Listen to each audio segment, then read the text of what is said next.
How hot is it? Go ahead, ask me. How hot is it? How hot is it, Steve? El Paso and Phoenix. El Paso, 100 yesterday. 34th straight day, 100 or better. Been at least 110 for 19 straight days in Phoenix. It's so hot, people are pooping their pants on airplanes. On a Delta flight to Atlanta, got stuck on a tarmac. It's called the penalty box, where they put you in the penalty box.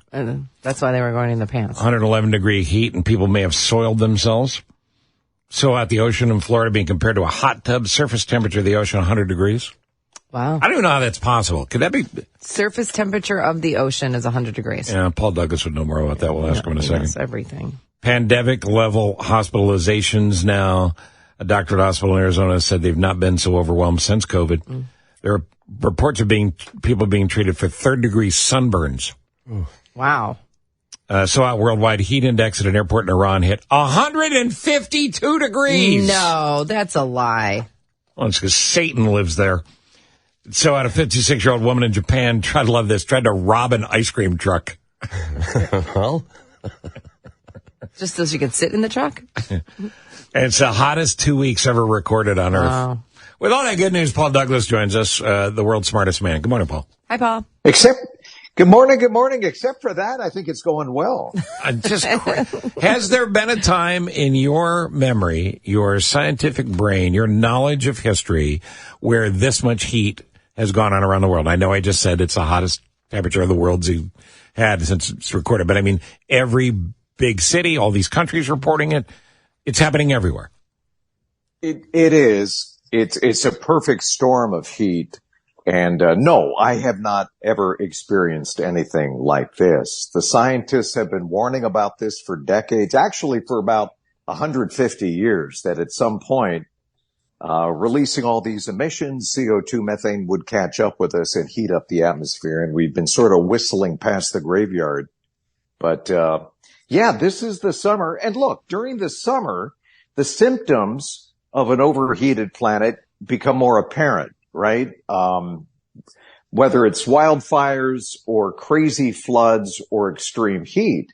And this year, the warming trend, climate change, is being really turbocharged by El Nino, which is a warm phase, a natural phase in the Pacific. The waters in the Pacific are warming up, but it's not just the Pacific, it's the Atlantic.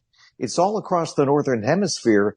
And I didn't see 100 degrees, but I did see 98-degree water temperature in South Florida, in the Everglades, at a depth of 5 feet. I've never seen water that warm. Normally, it's in the 80s, low to mid 80s down there. So, yeah, I mean, we're seeing what happens when you combine, natural heat waves. And we've had heat waves since the dawn of time. It gets hot in the summer, as people often remind me. Yes.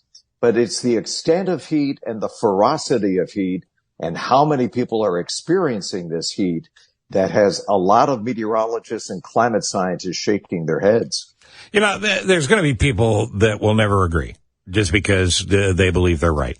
You can believe you're right all the way to the hospital and all the way to the point where you have to move to Chicago because it doesn't have an ocean on either side of it that close. The climate change problem we have worldwide is real. But let me just ask you for the basic again. The difference between climate and weather, as I've often been told by people like yourself who know, is climate is the pattern of weather. Weather is what's happening now. Is there a better way to describe it? Well, no, I think you described it very well, Steve. I mean, weather is CNN headline news. And climate is the History Channel. Mm-hmm. Weather is a snapshot, one image. Climate is the entire 2-hour movie. So if some political moron comes on and goes, "Oh yeah, nice global warming. Wish it'd global warm me. It's pretty cold out." That's completely a lack of understanding what we're talking about. Yeah, you can believe that the Earth is flat too. That doesn't make you smart. And it doesn't mean that your grandkids are going to agree with your decision, because by, being in perpetual denial, kicking the can down the road, it just delays when we get serious about this. And our grandkids are going to be pissed. I mean, you can spin it any way you want. It's not political. It's data. It's numbers. I think because we all experience weather, somehow that makes us experts on climate. And we can second guess PhD scientists. And some of this is a pushback on experts in general. Some people don't agree with experts or have no respect for experts. I have respect for experts, whether it's a doctor. 100%. It's just that it's a phase we're in this country where we know more because we have an internet connection and we had a conversation with our friends, and because you're supposed to be an expert. I said this to someone who is a skilled welder. A welder. I don't know anything about welding. I said, you know what? I meant to tell you, I watched a YouTube video. I can weld better than you. I know more about welding now. I mean, you take anybody who brings up this argument. Dr. Fauci ought to go to jail. You know, that climate change scientists are all in on some big scam. First off, they can't explain the scam. Secondly, they deny the math, the numbers, the science of it. Science is not the enemy. Science is trying to explain to us what we're doing and how we could do things better. It doesn't care if you're a Republican. It doesn't care if you're a Democrat. So the next time somebody wants to have this argument with you, ask them what they do and know, oh, no, I'm better at that than you are. I know more about that than you do. Because that's the kind of baby arguments we're having. It is, and it's frustrating. And there's about 10% of the population that is in perpetual denial. I think most Americans are open to data. They're keeping an open mind. And I say, look, even if you don't believe the meteorologists, you don't believe the climate scientists, you don't believe the people of faith, all religions who are finally speaking out about this, do yourself and your kids and your grandkids a favor and believe your own eyes. Just keep your eyes wide open. You have the freedom to change your mind and say, all of us have that aha moment at different times where you see enough evidence where you go, okay, yeah, maybe something is happening. I have farmer friends who don't like to call it climate change. They call it weird weather patterns. Okay. And yeah, fine. The patterns are weird, and that there's a reason for that. It's because the climate is warming and the jet stream has been, it's like there are no more guardrails for the jet stream, and weather systems are stalling with greater frequency, especially in the summer. That can lead to these biblical floods. Canada is on fire. And we're seeing the effects of that with smoke in Chicagoland. So, there are symptoms. When all of us get sick, there are symptoms. It's a fever. There's a rash. Maybe you feel nausea. There are symptoms, and we're experiencing those symptoms more often. And, I'm still optimistic that we're going to figure this out, and Chicago will be in much better shape than Miami or Phoenix or Los Angeles or Austin, Texas. Or New York City. Or New York City. The northern tier states, all the climate simulations I've seen, we will make out better than folks along the Gulf Coast and the Southwest, the desert Southwest, where water is increasingly an issue. God help us. In Phoenix, you mentioned this, 19 days in a row above 110. And that's tolerable as long as the grid stays up, as long as the power stays on. Sure. Right. Sure. And God help us. If that goes off. All right. Some more basics I need from you. Stand by, please. Paul Douglas, smartest man in the world. And I mean that.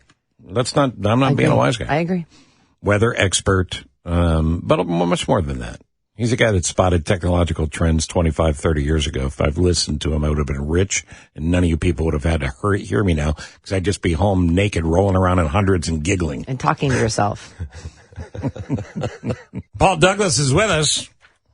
Smartest man in the world. And Paul, the staff was concerned prior to you coming on with us because they heard you whispering to someone. And we were just wondering if that was your climate overlord telling you what to say and when to say it. Yes, I've been programmed. I'm a bot. You're Paul Bot. You're Chat Paul Bot. This is a liberal conspiracy. Paul has written several bonds. Paul has written several books. You should get them. You can get them at Amazon, various places as well. You can go to Paul's house if you want to see if he's got any left. But you can buy them. Paul came from a Republican background, a conservative household. I think you and I both share the belief that a healthy Republican Party, a healthy conservative party, is not only good for this country, it's needed. Not the far right nuts, not the far left nuts, the people that are willing to work for the greater good of this country. That's what the conversation about climate is about. And we owe that to our kids and our grandkids. So here, give me a couple more basics here. We've always had common sense. Go ahead. No, I was going to say, just to pick up on what you just said, common sense, moderate middle, the people that want to actually get stuff done and not grandstand for the cameras on the left or right, people who actually want solutions for their constituents. How do you make people's lives better? Right. Not a handout, but a hand up. How do you help people, live their best lives and contribute to society? So yeah, I'm a markets guy. I'm a capitalist. Yep. I don't think we should be debating reality. It's a great way of putting it. Don't debate reality because it's right in front of you. All right. So here's what I hear. You hear all the time. People hear, it's cycles. It's happened all the time. The earth has seen this before. It's happened all the time. So what do you say to those folks? Yeah, the climate has changed. Yes, we've had ice ages, but there's always been a reason why the climate has changed. Either changes in the Earth's orbit around the sun, volcanic activity. It was warmer millions of years ago, but there was a reason for that. This time around, it's not astronomical. It's not volcanoes. We are the volcano. About a third of the CO2 in the atmosphere right now across the planet is man-made. And we can tell because there are man-made isotopes that only show up with fossil fuels. It's not natural CO2. So yeah, of course the climate has changed. There's always been a reason. This time around, we are the reason. And temperatures are spiking along with emissions. Have everything we want, the American dream. You can still eat meat. You can still drive your SUV, your pickup, but without releasing as many climate warm into the atmosphere. That's what we have to figure out. Is there a smarter way where our grandkids won't hold us in contempt and say, you knew all about this and you sat on your hands, you turned. We're getting dropouts. When you should have been getting off your ass and doing. Yeah, you should have done something. This is what I didn't want to miss because we keep getting dropouts, and we keep getting dropouts. But get off your ass is important, and what you've been saying about you can't live without having responsibility, and we have a responsibility. Jane, Paul, the way we're going at this rate, the other day when I was thinking about Arizona, as I used to live there, and we're used to the hot heat, but 19 days in a row, you can't. It becomes unbearable. When do we get to the point where the people who live in Phoenix or they live in New Mexico, Texas, that they can't actually live there anymore because humans can't survive? Is that in the near future? Are we looking at it? They're all going to move to Chicago? I think some of those people who in Arizona are moving back. They just don't know it yet. But yeah, at some point it becomes intolerable. Summer months to live in these spots. So it's already happening. Thousands of people are moving out of California and Arizona and moving to more temperate northern climates. And again, the climate simulations all show that the northern tier cities are going to fare much better than the Gulf Coast, Florida, Arizona, California. So there will be a climate migration. It's already starting. And that migration will come here. So I guess it's good news for your property values, but it's really bad news for taking care of everybody and the fact that the traffic's going to be, completely unmanageable. But a slow migration happening now, but let's say in 50 years. It's terrible news for Nick because Nick's going to have to do traffic as part of the news. So... All right, buddy, our Zoom connection is dicey. I believe it's because your climate overlord is trying to cut you off. But yes. You're the best, my friend. Sorry. Thank you. It's always an education, and I hope people hear it. Paul and I have often said this off the air.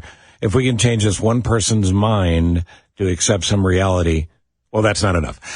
We have to change more than that. So you're always welcome here, and you're a good man for doing it. So thank you, buddy. That's Paul Douglas. Thanks, Paul. And he's on Zoom. He's on Zoom. Which Yes, is why he is the in Zoom. flawless technology of Zoom. I like to hear every third word. You know. Well, we got most of it. Just make up the rest as you go along. 1/3 of the problems in the atmosphere are man-made. We got 2/3 of Paul. Yeah, that's fine. Yeah. I really...